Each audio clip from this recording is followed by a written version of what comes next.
Neste momento, teremos a palestra O Fim do Ciclo ou O Ciclo do Fim. Convidamos ao palco o palestrante e conselheiro do Instituto Mises Brasil, Fernando Ulrich.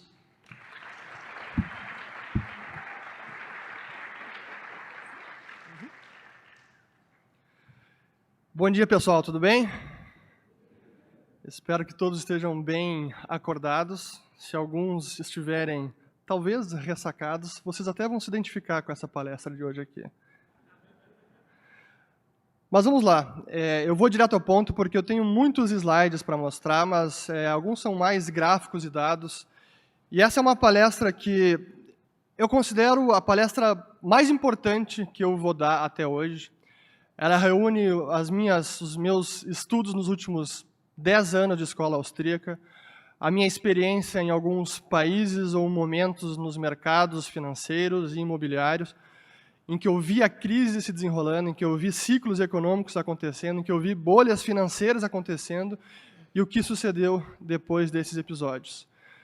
Então, peço que vocês prestem bastante atenção. Alguns dos slides vão ser um pouco mais técnicos, mas eu vou explicar aqui para que todo mundo consiga acompanhar a linha de raciocínio e acho que vai ficar fácil para todo mundo. Mas vamos lá, então, direto ao ponto. E, primeiro de tudo, eu preciso do passador de slides, senão não vai funcionar. Show. Já está ali no... Olha só, excelente. Então, primeira pergunta aqui. A gente estaria no fim de um grande ciclo econômico mundial? Ou se a gente olhar para a economia americana agora está no seu maior ciclo de expansão econômica de toda a história. Desde a crise, lá de 2008, 2009, agora nós estamos no maior ciclo de expansão econômica.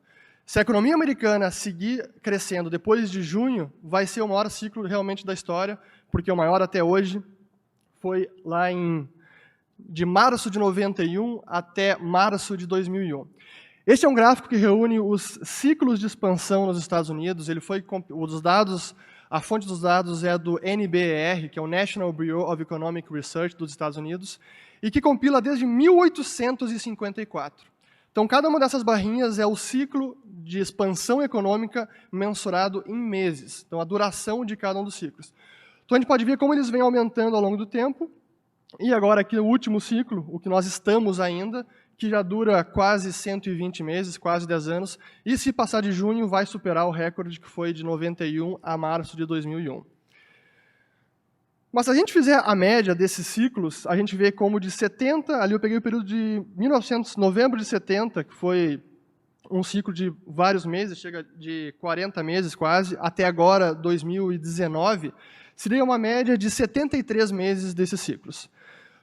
Ou então, de 1914 até agora, a média aí cai um pouco para 53 meses de duração, ou de 1854 até 1913, 25 meses de duração.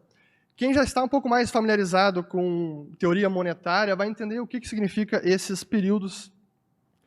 Padrão ouro clássico, lá do século XIX até a criação do Federal Reserve, 1913, começou a operar em 1914, e a partir de 70, com o fim de Bretton Woods, o período de moeda completamente inconversível, que não pode ser resgatada em nada. Então, esses são os ciclos de expansão da economia. Mas a gente pode ver também os ciclos de contração da economia.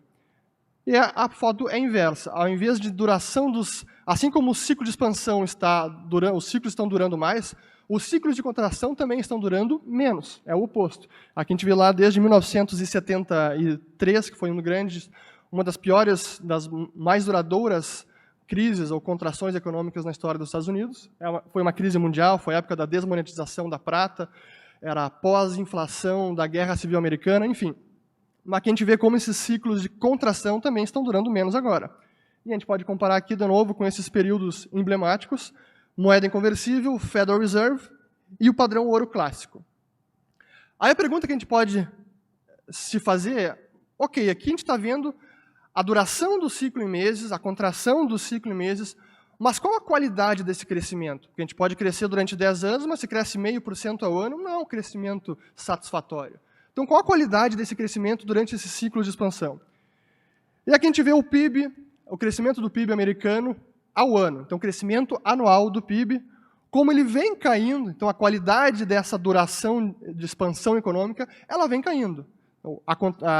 O crescimento do PIB ao ano chegou agora, que nós estamos no, provavelmente, o que será o maior ciclo de expansão da economia americana, vai coincidir com o pior crescimento do PIB ao ano. E do outro lado, também os ciclos de contração da economia, e aqui eu boto a linha vermelha, é a contração total, não ao ano, mas sim a contração total em cada um desses episódios, como depois da Grande Depressão, ali, que foi uma grande retração da atividade econômica, mais de 25%, e aí a partir do Federal Reserve, ou melhor, da Segunda Guerra, da segunda metade do século XX, tivemos algumas contrações não tão significativas, mas em 2008, 2009 tivemos uma forte retração, que foi a maior dos últimos 50 anos, a maior desde o fim da Segunda Guerra Mundial, em torno de 5,1%. Então a gente vê que os ciclos estão durando mais, as contrações durando menos, e a intensidade desse crescimento também. E é que eu pergunto, e boto essa pergunta para vocês, será que o Federal Reserve está conseguindo erradicar o ciclo econômico? Será que é isso que ele está fazendo? Existe a chamada grande moderação, que é um termo usado pelos economistas, que começou a ser utilizado no fim da década de 90, início dos anos 2000, que significava um período de menor volatilidade no crescimento econômico, então menor volatilidade da produção, da atividade econômica ao longo dos anos, e da inflação também. Então a gente começou a viver um momento que é mais ou menos de 1982 até 2004 ou 2007, chamado de grande moderação, onde a volatilidade tanto do crescimento quanto da inflação era menor. Então crescendo mais e uma inflação contida, sempre dentro da meta ou muito estável.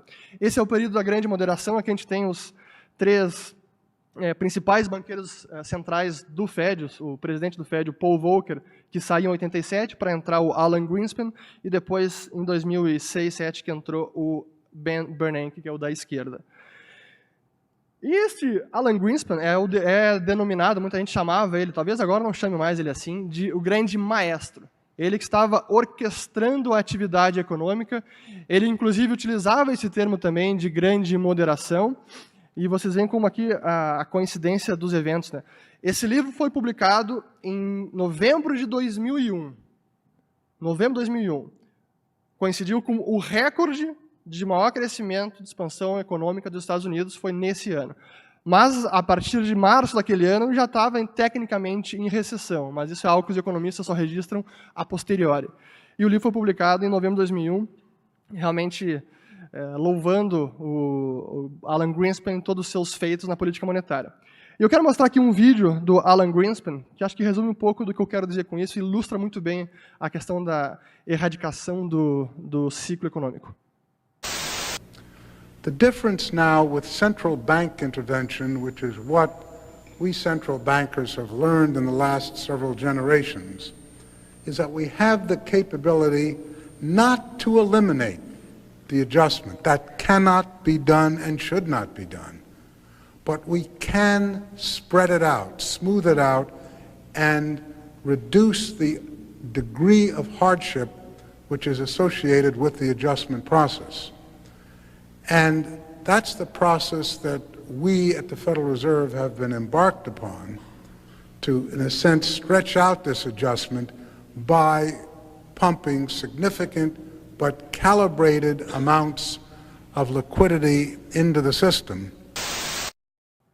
Então vejam o que ele falou, que The difference now with central bank intervention, which is nós, os banqueiros centrais, nós descobrimos que é possível postergar ou alongar o período de reajuste da atividade econômica, não que ela possa ser eliminada, palavras dele, mas a gente pode alongar isso, pode espaçar no tempo esse ajuste, e a gente descobriu isso ao longo dos anos, simplesmente por meio de intervenção, por injeção de liquidez calibradas, quase que cirúrgicas, e a gente consegue, então, não eliminar o ajuste, mas espaçar ele no tempo.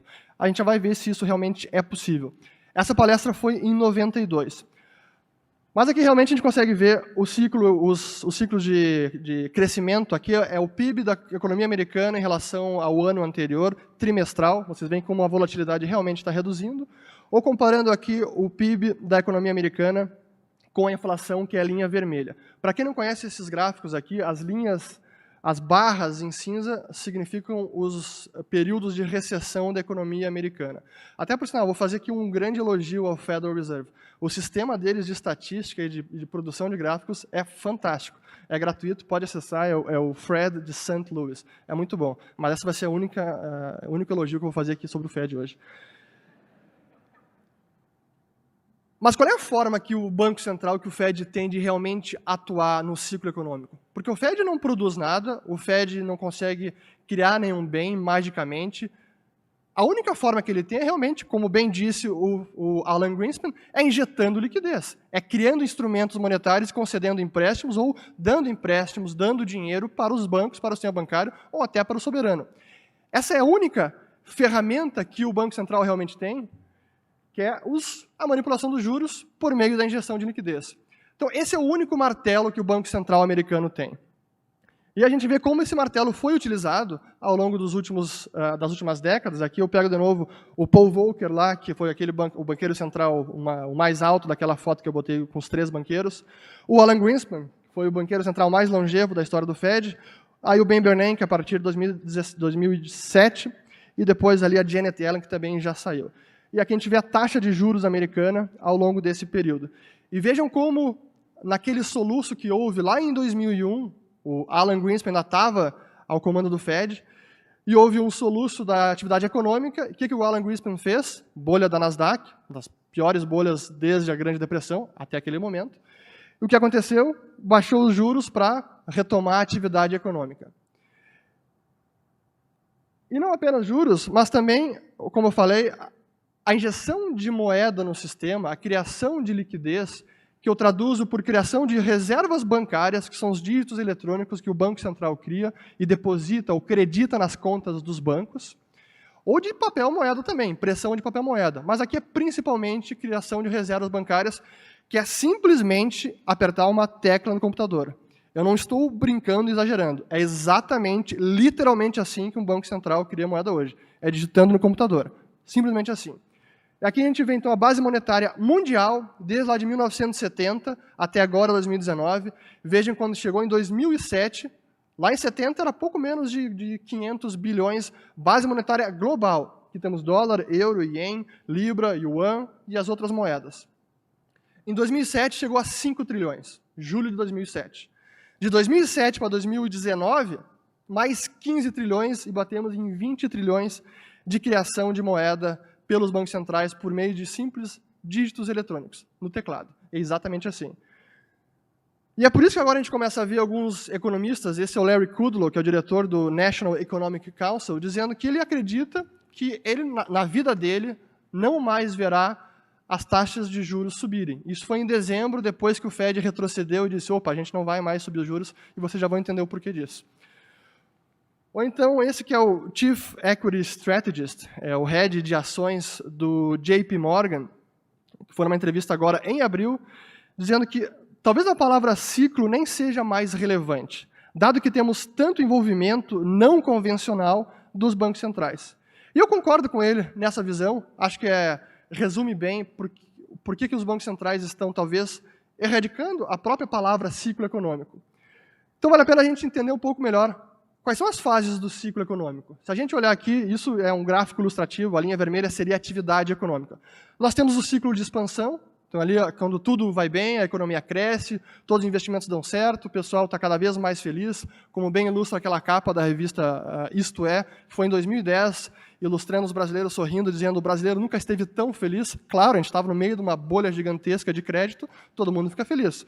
Mas esse é o ciclo de expansão. E aí chega no pico, o pessoal diz, opa, acho que a gente cometeu alguns excessos. E aí vem a parte que é ruim, é claro, ninguém gosta de ter que liquidar investimentos, de expurgar os excessos, mas é uma fase necessária do ciclo econômico, a fase de depressão ou contração, e depois vem a recuperação, onde a gente consegue recapitalizar os nossos balanços e retomar uma atividade econômica mais sustentável. Mas se a gente olhar pelo lado do balanço das pessoas, das famílias, das empresas, ou o lado financeiro da atividade econômica, a gente consegue entender, primeiro, que o período de expansão é um chamado período de deterioração da liquidez. que os agentes estão se endividando mais, estão comprometendo a sua capacidade, talvez, futura de pagamento, e, em muitos casos, se endividando no curto prazo, investindo no longo prazo. Isso é o retrato da atividade bancária no mundo inteiro. Os bancos funcionam dessa maneira, se endividam no curto prazo, investem no longo prazo. Essa é a deterioração da liquidez. E quando chega no pico, é a crise onde começa a luta pela liquidez e os agentes começam a realmente brigar por financiamento porque vê que a festa acabou. E vem a fase da liquidação desses excessos, onde é preciso quitar dívidas, reduzir endividamento, começar a poupar mais, até recapitalizar os balanços de todos os agentes, famílias, empresas e governo também, que o governo não está alheio às leis econômicas, não está imune às leis econômicas. Então a gente consegue ver que, olhando essa foto, o Banco Central ele apenas consegue atuar nessa parte financeira do ciclo, injetando e removendo liquidez, injetando e removendo financiamento, sustentando algumas empresas, setores ou governos, ou deixando eles quebrar. É a única maneira que o Banco Central tem de atuar.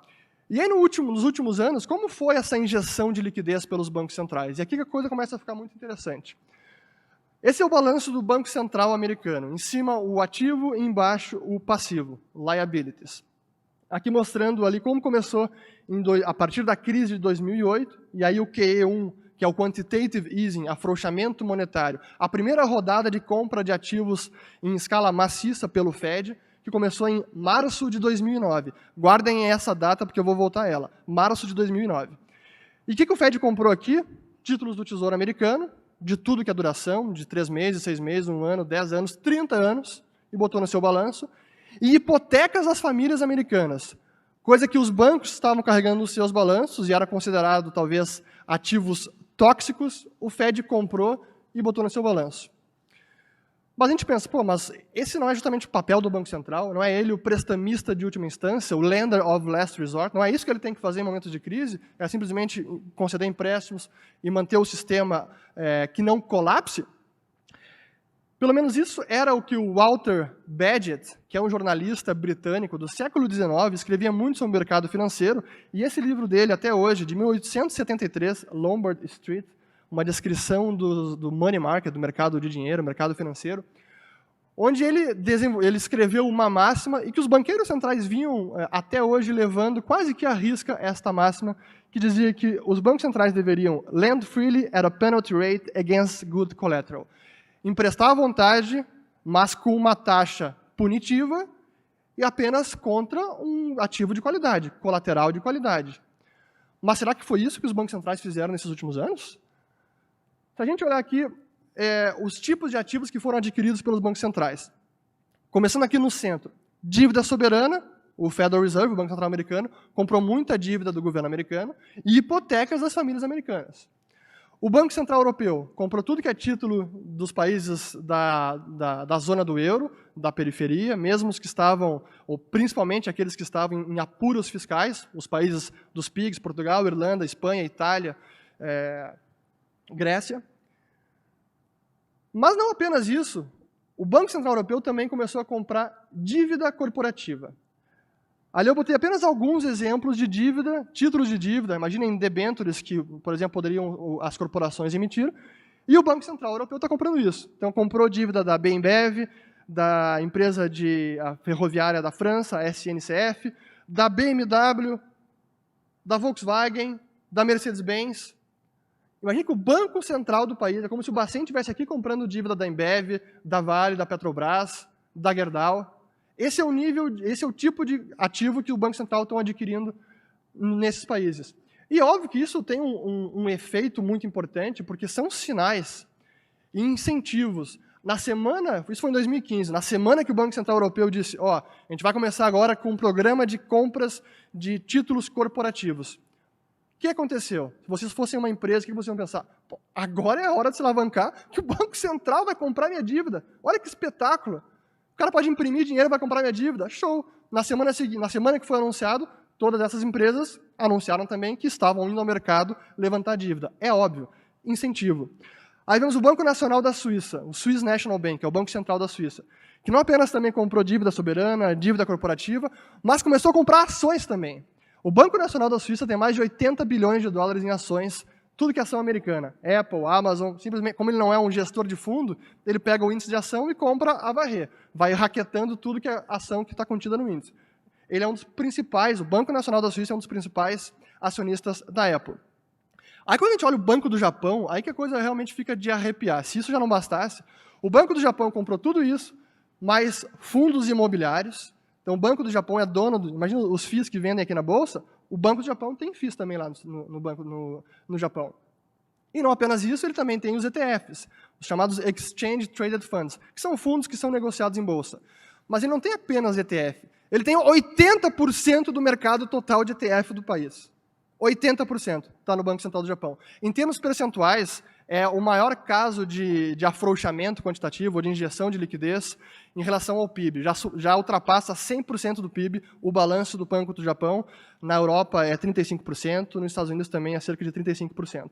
E quais são os efeitos desse estado de coisas, dessa injeção de liquidez? As menores taxas de juros da história do planeta, nos últimos 5.000 anos, tanto taxas de curto prazo quanto taxas de longo prazo. Taxas de juros negativas, em alguns casos, como o Banco Central Europeu, como o Banco Nacional da Suíça, como o Banco do Japão, o Banco da Suécia, Dinamarca. Então, os bancos que têm contas no Banco Central, eles têm uma tarifa, uma cobrança mensalmente, isso se traduz em juros negativos. Imagina a nossa Selic, 6,5% ao ano, imagina então o Roberto Campos Neto anunciando, a nossa Selic agora vai ser menos 1%. Faz sentido? Bom, é isso que a gente vê lá fora. Outro dado importantíssimo, aqui o total de dívidas, títulos de dívida, bonds, global bonds, mundial, que estão rendendo abaixo de zero. Então, rendimento negativo, negative yield, já supera 10 trilhões. Então, de todos os títulos que rendem juros abaixo de zero, nós temos 10 trilhões desses títulos. Ou uma outra forma de ver isso também, das chamadas dívidas grau de investimento, as mais seguras, que vale a pena investir, que fundos de pensão investem sem nenhum problema. 1/5 dos bons que são considerados grau de investimento já rendem também abaixo de zero, negative yield, juros negativos. Um outro quadro também, que é mais estarrecedor, aqui os títulos de dívida por país, eu vou deixar um pouco esse gráfico aqui para vocês analisarem, por país, e os vencimentos, ou a duração de cada título, então a curva de rendimentos, de 6 meses até 30 anos. Então vejam como a Suíça, a Alemanha e o Japão, toda a curva de rendimento até 10 anos negativa. Isso jamais aconteceu na história do planeta. E aqui os outros países também, a gente consegue ver com taxas de juros negativas. Mas isso não é apenas a taxa de juro nominal, é também a taxa de juro real. Se a gente descontar a inflação de preços, abstraindo por um momento toda a arbitrariedade e o subjetivismo que há num índice de preço, as taxas de juros também são negativas. Praticamente todos esses países, ali Alemanha, Suíça, Dinamarca, Holanda, enfim, estão com taxas de juros negativas. Então, voltando ao nosso gráfico do ciclo, o que acontece com o Banco Central e com a economia é que quando o Banco Central está provendo liquidez ao sistema, ele está sustentando a atividade econômica, ele está impedindo aquele reajuste que o Greenspan dizia que eles não estão impedindo, na verdade, só estão espaçando no tempo. Não, eles estão impedindo. Estão prevenindo com que as empresas reduzam a sua atividade econômica, ou, em alguns casos, até tenham que quebrar. E a falência, a quebra, faz parte da atividade econômica, faz parte do capitalismo, assim como o crescimento econômico, assim como o sucesso, o fracasso também faz parte do sistema. E é necessário expurgar esses excessos. Mas o que os bancos centrais querem fazer é simplesmente fazer um xizinho naquela parte de depressão, contração e liquidação e nos manter em constante estado de êxtase de crescimento permanente, em que jamais precisamos reajustar a economia, liquidar excessos, expurgar maus investimentos, é a felicidade constante, é o nirvana da atividade econômica. É evitar a ressaca, que talvez algum de vocês aqui estejam. É possível evitar a ressaca? Não. Em algum momento, a conta realmente chega, o organismo ele precisa da ressaca para se recuperar. Aí a pergunta, então, que eu faço, esse estado de coisas, será que não tem efeitos adversos? Será que realmente interromper ou intensificar essa chamada deterioração da liquidez, ou prolongar a deterioração da liquidez dos agentes, não pode ter alguns efeitos não intencionados? Tem um autor que eu... Opa, vamos lá. Aqui. Um autor que eu gosto muito, Nassim Taleb, que para mim ele é um filósofo, é um trader, prática, teoria, mas antes da teoria vem a prática, e ele é um teórico a partir da prática e não o contrário. E ele tem vários livros que eu todos recomendo, para austríacos são fundamentais, desde o Cisne Negro, o Antifrágil e o Skin in the Game, Pele em Risco. E essa é uma frase dele justamente que diz isso, que essas tentativas de se eliminar o ciclo econômico levam à mãe de todas as fragilidades. Assim como um pouco de fogo aqui e ali acaba eliminando os materiais inflamáveis numa floresta, um pouco de dano na economia, aqui e ali, também expurga essas empresas vulneráveis para que elas possam fracassar, e fracassar cedo o suficiente para que possam também recomeçar, e assim minimizar o dano de longo prazo ao sistema. O Taleb também usa um termo que eu acho sensacional, chamado de iatrogenia. Os médicos certamente conhecem esse termo, e significa quando o remédio, ou a dose do remédio, ou o próprio erro médico, acaba comprometendo a saúde do paciente. Em vez da cura salvar o paciente, pode inclusive acabar matando. É por isso que esse gráfico aqui ilustra muito bem essa... Se eu não te matar, você não paga. Esse é um médico. A reflexão que eu trago, será que no campo econômico nós não estaríamos justamente com uma iatrogenia econômica, fruto dessas políticas não convencionais, arbitrárias, discricionárias e extraordinárias? Será que não é justamente isso que a gente está tendo na economia? Quem já estuda ciclo econômico, está familiarizado com esse tema, certamente já se deparou com a parábola do circo. Eu vou falar aqui um pouco sobre essa parábola, porque ela é fundamental. Imagina que chega o circo numa região, num bairro, e aí os empreendedores desse bairro, donos de restaurante, de hotel, etc., começam a ver a atividade econômica, a demanda pelos seus produtos e serviços crescer quase que da noite para o dia depois que o circo chegou. Eles começam a pensar, pô, acho que agora, com essa demanda toda, eu não estou dando conta, vou investir, vou ampliar a capacidade do meu estabelecimento, vou contratar mais funcionários, vou alugar uma outra sala, vou reformar para poder atender essa demanda. E vão lá os agentes e fazem tudo isso, alguns se endividam. Mas chega o dado dia, talvez alguns meses depois, 6 meses, que o circo simplesmente desarma a barraca, levanta a barraca e vai embora. E aquela demanda que os empreendedores acharam que ia durar para sempre, simplesmente colapsa e volta ao que era antes do circo chegar. Dada essa situação, qual é a solução, qual é a atitude correta? Seria reajustar o seu negócio, infelizmente talvez reduzir o quadro de funcionários, ter que demitir funcionários que não têm mais demanda para aquele quadro de staff, e dar uma sala, talvez, alugar a capacidade ociosa no seu estabelecimento, é reajustar a demanda real. Ou será que seria ir ao banco, pedir mais empréstimo e seguir se contraindo o financiamento para manter uma atividade, uma operação artificialmente sustentada, porque não há uma demanda latente por ela? Vocês sabem a resposta, mas a reflexão que eu trago aqui é o seguinte. Essa parábola do circo é exatamente o que está acontecendo na economia mundial, numa escala jamais vista. O que a gente está testemunhando é a maior má alocação de capital, má precificação de risco que já houve na história da humanidade. Mas nem todos esses efeitos são visíveis a olho nu. Alguns a gente não consegue identificar, mas alguns são muito visíveis e eu vou ilustrar alguns exemplos aqui. Todo mundo conhece essas empresas aqui, né? Até perguntar, quem é que veio de Uber hoje para cá? Olha só. Quem assistiu Netflix essa semana? Essas empresas todas aqui, essas startups, sem exagero, todas essas empresas não existiriam se não fosse a era de juros negativos ou juros em zero e crédito farto e abundante e barato que temos desde 2008, 2009. Ou certamente não estariam nessa escala global de alcance, nesse nível de atividade econômica. Não estariam. São todas filhas de quantitative easing, afrouxamento quantitativo. Então, vou falar um pouco sobre elas. Primeiro, o Uber. Vocês sabem quando começou o Uber? Março de 2009. Data de início coincidente com a primeira rodada de quantitative easing. O Uber, então, tem 10 anos de atividade, cresce pra caramba, atingiu 11 bilhões de receita no último ano, segue dando prejuízo, ano após ano, não consegue sustentar suas atividades com a própria operação, precisa captar dívida, precisa emitir ações, chamar mais acionistas, abriu capital na bolsa agora quinta-feira, começou tradando já, ontem foi o primeiro dia de negociação, caiu 7%, mas o mercado não estava bem. E a Lyft é igual. E não há ainda perspectiva de rentabilidade e de conseguir se manter pelas próprias pernas. O Lyft é a mesma coisa. O Netflix, sabem quando começou o Netflix? 1997, foi no boom lá da internet. Vocês sabem qual era o serviço da Netflix até 2007, mais ou menos? Ou o principal negócio?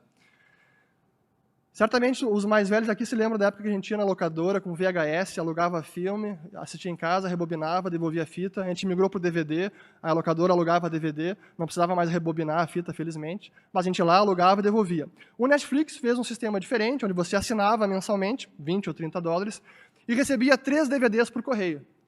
E quando você quisesse, depois de ver o filme, sem prazo nenhum, devolvia e eles te mandavam outro.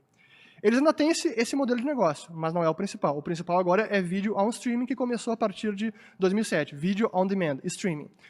E a partir de 2014, a empresa começou com um modelo de negócio em que ela precisa produzir conteúdo e comprar licenciamento, e que isso exige um dispêndio de capital antecipado brutal para uma receita que vai vir no futuro fruto de assinaturas.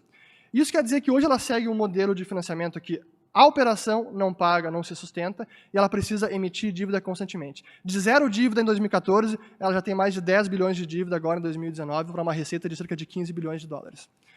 E o modelo de negócio dela já está explicitamente baseado nisso. Ela já diz, eu não tenho como pagar os meus negócios, eu vou emitir mais 2 ou 3 bilhões de dívida esse ano, e vou seguir assim pelo futuro incerto. O WeWork, outra empresa que já fatura 2 bilhões de dólares e perde 2 bilhões de dólares também. Não é apenas perda contábil, muitas dessas empresas, o Netflix, por exemplo, é lucro contábil, mas não tem caixa para sustentar as operações. E aí, o fim, aqui a Tesla, já fiz vídeo sobre a Tesla, e é mais do mesmo, emissão de dívida para pagar os seus produtos, para pagar a sua operação, levantamento de ações também com acionistas, e que mais parece um esquema Ponzi. Eu fiz um vídeo sobre isso, assistam esse vídeo. Mas, enfim, o fato é, essas empresas todas, tecnologias espetaculares. Sou cliente, adoro, tenho amigos que trabalham em algumas dessas empresas, mas, economicamente, elas não são viáveis. E elas só se sustentam por causa dessa atividade que eu chamo a era de juros barato, de dívida zero. Mais uma coisa interessante. Vocês já ouviram falar do SoftBank Group? É uma empresa japonesa que de banco não tem praticamente nada, é quase um hedge fund, uma corporação, um venture capital, jogador de cassino, qualquer coisa desse tipo. Ela está sediada no Japão. Ela levantou em 2000, acho que foi no início da década de 2000, não lembro exatamente, de 2010, não lembro exatamente qual foi o ano, 100 bilhões de dólares com esse fundo chamado de Vision Fund. E ela tem 16% do Uber, é a principal acionista do Uber, tem também colocou 6 bilhões na WeWork. A WeWork levantou no total até hoje 12 bilhões de dólares, 12,8, e o SoftBank botou metade disso. Ele é o segundo maior acionista, o primeiro maior acionista é o fundador da empresa, que, por sinal, olha que interessante, o fundador da empresa, do WeWork, não apenas é o CEO e principal dono, mas também é o principal proprietário de vários imóveis que a WeWork aluga do próprio dono da empresa. Um enorme conflito de interesse, mas a gente não precisa falar disso, porque a WeWork tem cerveja de graça, tem chá, o espaço é bonito, enfim. Só voltando aqui para o SoftBank para acabar esse ponto. Então, o maior acionista do SoftBank é o próprio fundador, chamado de Masayoshi Son. E vocês sabem qual é o segundo maior acionista do SoftBank? O Banco do Japão. O Banco Central do país é o segundo maior acionista da empresa que está investindo em milhares, centenas de unicórnios que valem bilhões de dólares. O Banco Central do Japão. A empresa conseguiu levantar 130 bilhões de dólares, então essa SoftBank carrega 130 bi de dólares. Para ter uma ideia de magnitude, isso é metade da dívida externa da Argentina, 130 bi de dólares. Só no ano passado conseguiu rolar 80 bi dessa dívida, e ela consegue levantar dívida pagando juros de 1,6%, 1,5% ao ano, e alongada, que vence em 5, às vezes 10 anos. É a maior ilha da fantasia que a gente viu na história do mundo. É uma reciclagem de dívida, de engenharia financeira jamais vista, graças a essa intervenção dos bancos centrais. E a gente tem esse gráfico aqui, que foi na convenção agora o Earnings Call, o resultado do trimestre do SoftBank, que foi nessa semana, e esse é um dos slides. Não é uma maravilha aqui os unicórnios todos voando para o espaço e aumentando o valor do acionista do SoftBank Group? Vamos lá, eu estou correndo aqui contra o tempo, mas eu vou precisar acabar. Talvez a gente fique sem espaço para pergunta, mas eu garanto que vale a pena. Então, quais são os efeitos colaterais de tudo isso? Primeiro, que eu já mostrei aqui, é óbvio, a gente está provendo, ao prover liquidez gratuita, a gente acaba prevenindo o saneamento de dívidas, prolonga essa deterioração de liquidez, até intensifica. Isso emite sinais e financia atividades que não seriam financiadas pela livre preferência dos consumidores. O próprio um dos diretores e fundadores do Uber, numa entrevista recente na rede de TV CNBC, ele falou, olha, quando a gente começou a empresa, a gente viu, com tanto dinheiro barato, a nossa política era, o Uber precisa ter a maior parte desse dinheiro gratuito. Free money. Palavras de um dos fundadores e diretores da Uber. Isso sim emite sinais, e essa conjuntura incentiva a atividade mais arriscada e financiar atividades que não seriam financiadas de outra maneira. Mas também vicia o sistema em juros baixos e faz também algumas entidades a tomar cada vez mais risco, como, por exemplo, os fundos de pensão, que para atingir suas metas atuariais, nesse cenário de juros em zero ou próximo de zero, fundos de pensão lá fora, precisam tomar cada vez mais risco. Eu pergunto para vocês, o fundo de pensão dos pais de vocês, dos avós, vocês acham que seria prudente o dinheiro da aposentadoria dos velhinhos colocar no Netflix? Pois temos fundos de pensão que estão fazendo justamente isso, colocando o dinheiro dos velhinhos no Netflix. Isso é tomar mais risco, porque eles precisam atingir meta, porque apenas colocar no tesouro da Suíça ou da Inglaterra, rendendo 0,5% ao UNO, não vai fechar a conta. E um outro problema, aqui o sistema bancário como um todo, eu vou explicar esse gráfico, porque para muita gente não vai ser fácil. Aqui significa, ignorem aquele círculo e aquela soma ali de 252 que está errado. Tá? Eu peguei de um artigo do Zero Hedge. Isso aqui é posição. O que esse gráfico sinaliza? Aqui são as perdas não realizáveis dos ativos ou os títulos que os bancos têm nos seus balanços. Então, o banco tem vários títulos no seu balanço, e ele vai carregando aquilo, alguns eles carregam até o vencimento e outros eles carregam para revender e ficar negociando no mercado. Esses que eles carregam para revender, eles precisam marcar mercado. Isso significa que se o preço do título no mercado cai, ele precisa registrar isso no balanço. É uma perda não realizável, só vira realizável quando ele realmente vende. Então aqui são perdas potenciais. Não é caixa, ainda não afetou o caixa, está apenas no balanço. Aqui a gente vê como em 2000, aqui são as instituições financeiras seguradas pelo FGC deles, que é o FDIC. Desde 2008, agora no final de 2018, atingiu, no terceiro trimestre, o maior patamar de perdas não realizáveis registradas no balanço. Por que isso é importante? Porque no momento de estresse, são justamente esses ativos que os bancos precisam vender no mercado para poder se financiar e rolar sua dívida. Só que no momento de estresse, eles vão ter que assumir perda. O que isso faz? Pode quebrar alguns bancos, pode quebrar o sistema. Então, isso é um problema. Óbvio que o Fed estava de olho nisso, e por isso que no último trimestre, em dezembro, foi lá o Powell e disse, opa, será que a gente vai subir juros mesmo? Acho que não dá para subir juros. Porque quando subiu os juros, aqui um outro gráfico bastante similar, perdas não realizáveis aqui dos grandes bancos, e a taxa de juros em vermelho, o que a gente viu ali? Em 2016, quando começou a subir juros, o que antes era ganho não realizável começou a virar perda, e aí chegou novamente ali no pior patamar desde a crise financeira. Vejam ali 2008 a situação dos bancos. Por que o Fed teve que atuar e socorrer os bancos? Está ali a situação. O sistema ia quebrar. E aí 2018 chegou novamente perto desse momento. Por que aconteceu isso? Para quem não sabe, os títulos têm juros pré-fixados, e quando o preço do título sobe, o juro implícito desce, é reduzido, cai, e o contrário também. Quando cai o preço, o juro implícito ele sobe. Então, em cenário de redução de juros, ou melhor, em cenário de aumento de juros, o valor daqueles títulos começa a cair. E é justamente isso que esse gráfico captura. As perdas potenciais dos bancos. E isso significa que aumentar juros não é nada trivial. Porque o Fed, e isso ocorre com outros bancos centrais, eles correm o risco de fazer o sistema inteiro colapsar por perdas potenciais que podem se tornar perdas de verdade. E o próprio Fed também é insolvente. Olha que coisa brilhante isso. O próprio Fed, o Banco Central Americano, que tem 27 bilhões de patrimônio líquido, já tem mais de 66 bilhões de perdas não realizáveis. Mas claro que para o Fed isso não é nenhum problema. Ele tecnicamente já está insolvente.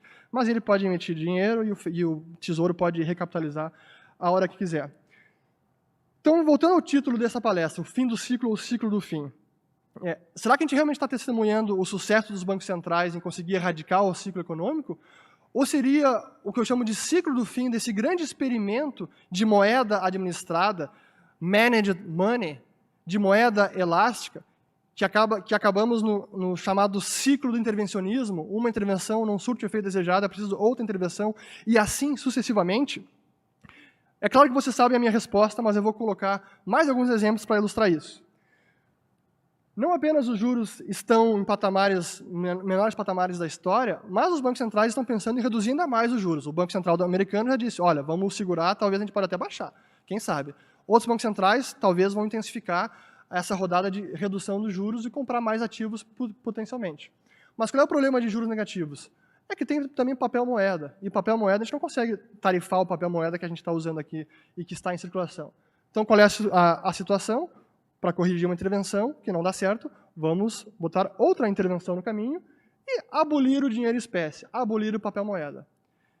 Esse é o Kenneth Rogoff, que é aquele autor do livro This Time is Different, e ele é um dos caras que advoga pelo fim, abolição do papel moeda. E como ele, tem vários outros, ele não é o único. Então, é esse nível de intervenção que a gente está indo. Essas são as opções que estão na mesa.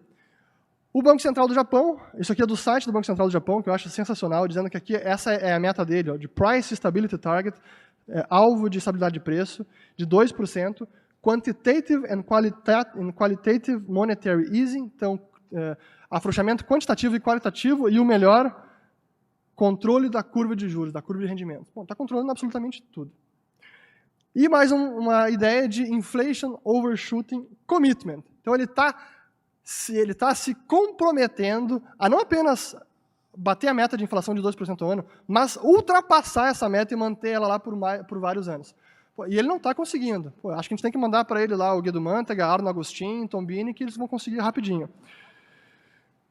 E como se isso não bastasse, e não está dando certo, não está surtindo os efeitos que eles querem, qual é a solução agora que estão aventando? Mais gasto público, mais gasto governamental. E de que forma? Se os países estão endividados, têm um grande déficit, e não tem mais como financiar isso, porque eles vão entrar com o déficit sobre o PIB e a dívida já está alta, como é que a gente pode fazer isso, então? Simples. Teoria monetária moderna. Acabou o problema, é simplesmente emitir moeda e dar para o governo gastar. Monetiza direto a dívida do governo, ou nem precisa emitir dívida, simplesmente concede dinheiro e o soberano gasta, e isso não passa pelo déficit, não passa pela dívida do governo. E se vocês acham que isso não está ganhando adeptos, aqui tem um gráfico do Google Trends, a procura por esse termo, que está batendo as máximas também. Aqui em março desse ano bateu a máxima, e tem cada vez mais gente graúda advogando por isso. Teoria monetária moderna, que de moderna não tem absolutamente nada. Aí eles podem dizer, não, mas não tem problema, porque a gente pode imprimir moeda, e como a gente já fez em 2008 e até agora, e isso não acabou acarretando inflação de preços ao consumidor. Está aí inflação perto de 0, ou meio, ou 2%, como está agora a maior parte dos países europeus e Estados Unidos, 2%. Não tem problema. E sim tem problema. E isso é algo que apenas os economistas da Escola Austríaca conseguem identificar, porque a ausência de inflação de preços não significa que não está ocorrendo um desequilíbrio e distorção nos preços relativos da economia. E isso tem efeitos reais na economia. Então dizer que inflação de preços em 0 ou em 2% ao ano não tem problema? Não, sim, tem problema, porque essas políticas estão causando distorções sérias na atividade produtiva, na estrutura produtiva da economia.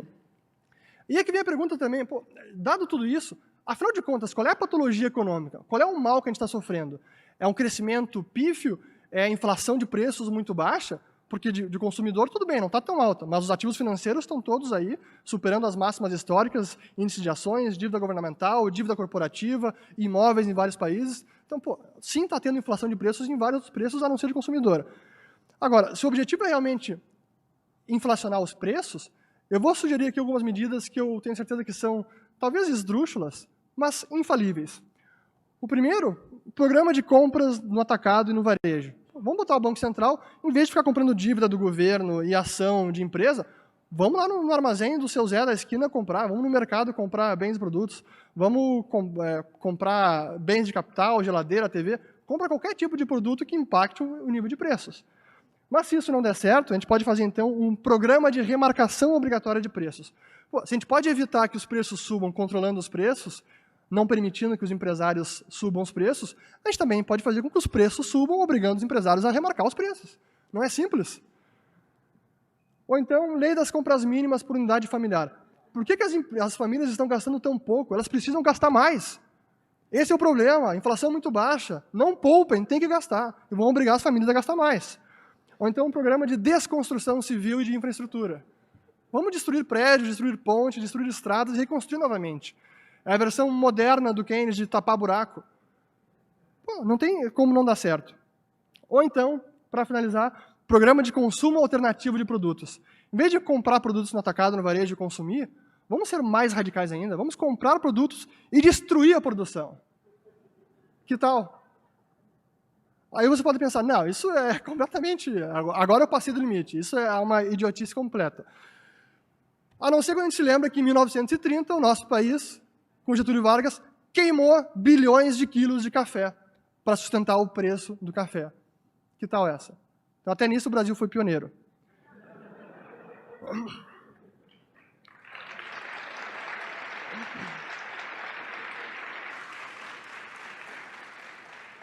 E aqui eu vou acabar, porque eu já passei certamente do tempo.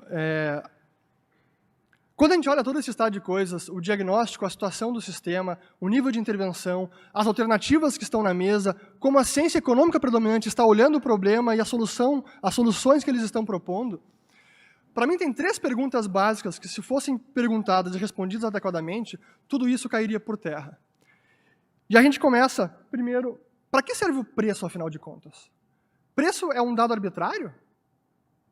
Preço é a informação mais importante da economia. É ele que sinaliza abundância ou escassez. É ele que permite com que nós, famílias, indivíduos, empresas, nós coordenemos as nossas atuações nosso comportamento de forma harmônica e pacífica.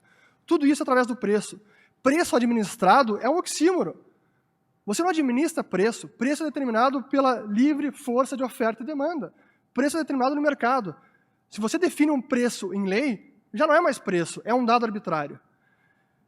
E quando a gente traz essa lição para o mercado financeiro, o que os bancos centrais estão fazendo é engendrar a maior falsificação de preços da história do planeta. E com isso, a maior má precificação de risco da história do planeta também. Hoje, quando a gente analisa os preços dos ativos, assim como o preço de um bem é indicativo ou sinaliza a sua escassez, ou como está sendo demandado, ou sua abundância, o preço do ativo, o juro de um ativo, também sinaliza qual é o risco subjacente, seja do emissor, seja do negócio em si. Então, o juro também é um preço fundamental para a economia. Aí, outra pergunta fundamental. Afinal de contas, o que é riqueza? E como se cria riqueza? Riqueza é dinheiro? É simplesmente imprimir moeda? Riqueza são os bens, são as mercadorias, são os bens que estão disponíveis para que a gente possa consumir, é o maior padrão de vida. Simplesmente imprimir mais dinheiro, seja com reservas bancárias, seja papel moeda, seja a forma que for, não vai criar magicamente mais bens da noite para o dia. Não vai criar mais riqueza. A fonte da riqueza está nas trocas voluntárias, é no intercâmbio entre os indivíduos. Essa é a fonte da riqueza. É as trocas, é o aumento de produtividade, e a produtividade, que por sua vez está pautada na poupança e no investimento, que é justamente o oposto do que os economistas e banqueiros centrais querem que nós façamos. A gente precisa gastar mais, na visão deles. Outra pergunta, dentro dessa linha, o governo gera riqueza? O governo, ao gastar o seu orçamento público, que é tirado do nosso bolso, ele gera riqueza? Ou ele, na melhor das hipóteses, apenas redistribui riqueza? Ou o correto economicamente, ele dilapida a riqueza?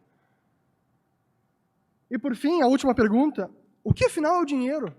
Meu Deus do céu, a gente está em 2019, foram criados magicamente 20 trilhões a esmo, sem o menor esforço econômico, com uma simples tecla de computador.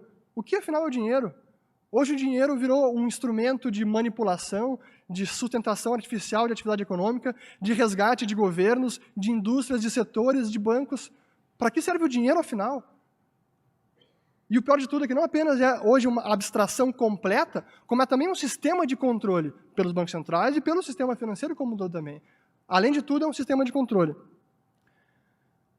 Então, quando a gente olha tudo isso esse diagnóstico, esse estado de coisas, as alternativas que estão na mesa, como a ciência econômica está vendo, e como eles, via de regra, os economistas, os banqueiros centrais, eles são incapazes de responder aquelas 3 perguntas, ou se eles conseguem responder, eles não conseguem reconciliar as respostas com as políticas que eles estão fazendo, porque se conseguissem, não fariam essas políticas. O que eu consigo concluir é que realmente nós estamos no fim, no ciclo do fim desse grande experimento monetário que começou na década de 70 com o fim da conversibilidade do papel moeda. Nós realmente estamos nessa era da era monetária, que não há nenhuma restrição aos bancos centrais, e eles podem imprimir moeda da maneira que quiser. Aí qual é a solução desse estado de coisas? O que a gente pode realmente propor? Algumas pessoas podem dizer, bom, mas não tem como reformar esse sistema, não é simplesmente, vamos conceder mais independência ao Banco Central, e isso vai ser melhor, vamos conseguir executar sua política monetária de maneira mais definitiva e prudente, isso vai resolver os problemas. Talvez no Brasil hoje, mais independência seja benéfico, mas vocês acham que o Federal Reserve não tem independência suficiente ainda? Então, da maneira que eu vejo, não há como reformular esse sistema de bancos centrais e monopólio de moeda. A única solução possível é aboli-lo por completo, de uma vez por todas e para já. Muito obrigado.